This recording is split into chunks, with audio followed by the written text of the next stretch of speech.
নমস্কার সবাইকে, নতুন একটা ব্লগ নিয়ে চলে এসেছি আমরা বং ঋতন্ময় ঋতু আতন্ময় বেনারস যাচ্ছি। হঠাৎই প্ল্যান হয়েছে, তৎকালে টিকিট কেটেই সঙ্গে সঙ্গে আমরা বেনারস যাওয়ার উদ্দেশ্যে রওনা হচ্ছি।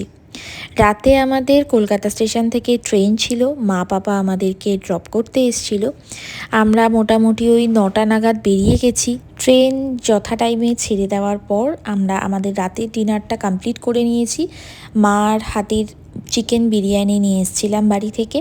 আমরা একটা মুভি দেখছিলাম, মুভি দেখতে দেখতে মুভির লাস্ট মোমেন্ট তখন মনে হলো একটু কফি খাই। এই করতে করতে রাতটা কাভার হয়ে গিয়ে কখন যে সকাল হয়ে গেছে বুঝতেই পারিনি। ঘুম থেকে উঠে একটু কফির জন্য বসেছিলাম। যাই হোক, কফিটা একদমই ভালো না, ট্রেনের কফি যেরকম হয়।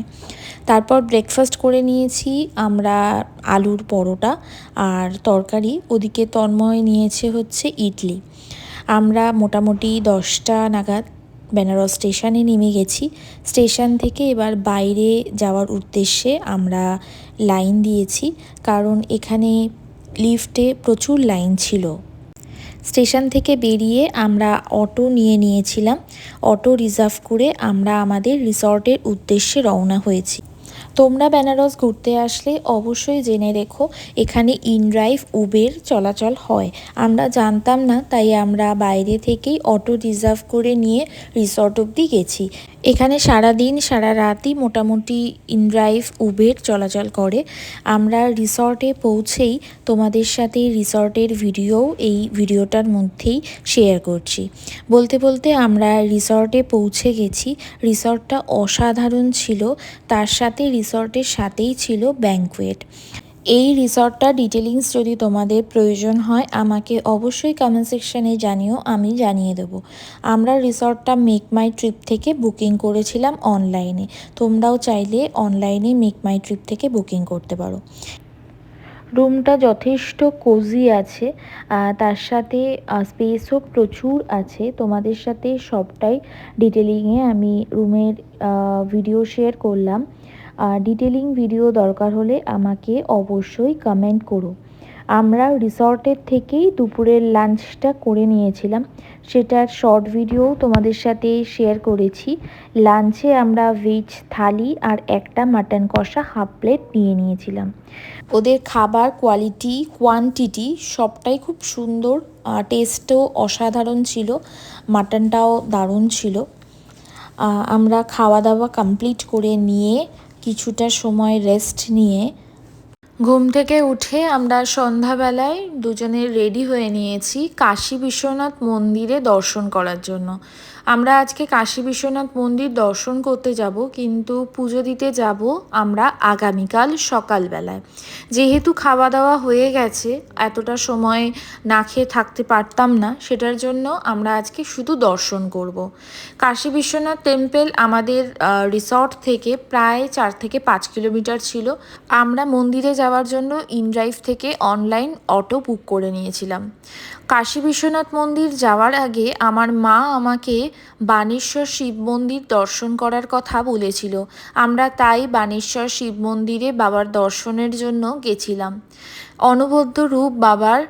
তোমরা কাশী বিশ্বনাথ মন্দির যখন দর্শন করতে যাবে অবশ্যই বানেশ্বর শিব মন্দির একবার দর্শন করে নেবে।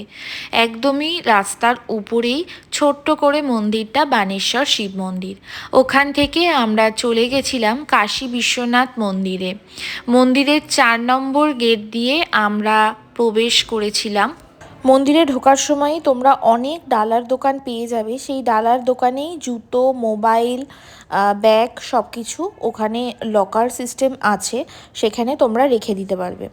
আমরা সেইগুলোকে রেখে দিয়ে আমরা ডালা কিনিনি, তার কারণ আমরা আগামীকাল পুজো দেব বলে আমরা ডালাটা কিনিনি। আমরা মন্দিরের ভিতরে ঢুকে গেছি। মন্দিরের ভিতরে ফোন অ্যালাউ করে না, বাট আমরা দর্শন করার পর আমরা ফোন নিয়ে এসছিলাম। এই জায়গাটার ভেতরে বিশ্বনাথ মন্দির, কিন্তু বিশ্বনাথ মন্দিরের ওই গেটটার যখনই ক্রস করবে তখনই ফোন, ব্যাগ এগুলো অ্যালাউ নয়। এই পোর্শনটাতে জুতো, ফোন, ব্যাগ মানে সব কিছু অ্যালাউ। সো ক্যামেরা মন্দিরের ভেতরে কোনো জায়গাতেই অ্যালাউ নয়, বাট ফোনটা অ্যালাউ। এটা হচ্ছে মণিকুণ্ডার ঘাট, প্রোনাউন্সিয়েশনে হয়তো ভুল হতে পারে।